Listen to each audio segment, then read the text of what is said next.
देशावर आलेलं संकट नसून राष्ट्रीय आपत्ती आहे अशी टीका शरद पवारांनी केली। आघाडीच्या अमरावतीच्या उमेदवार नवनीत राणा यांच्या प्रचारादरम्यान ते अमरावतीमध्ये बोलत होते।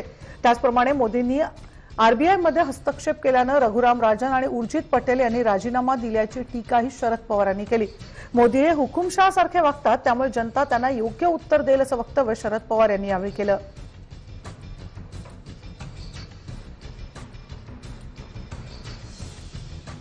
भारताच्या आजूबाजूला आपण जर बघितलं तर लोकांच्या मतानं चालणारी राज्य ही उद्ध्वस्त करण्याचं काम काही घटकांनी केलं।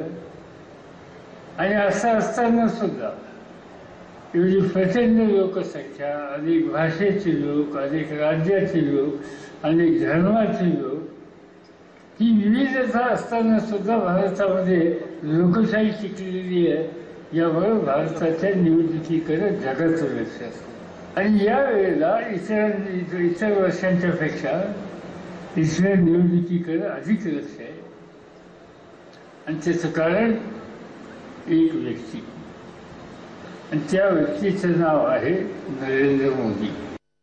ही रिझर्व्ह बँकेच्या वतीने सांभाळली जाते आणि सरकारला कोणाची आली रिझर्व्ह बँकेच्या कामात कधी हस्तक्षेप केला नाही, पण मोदी साहेबांनी तो केला।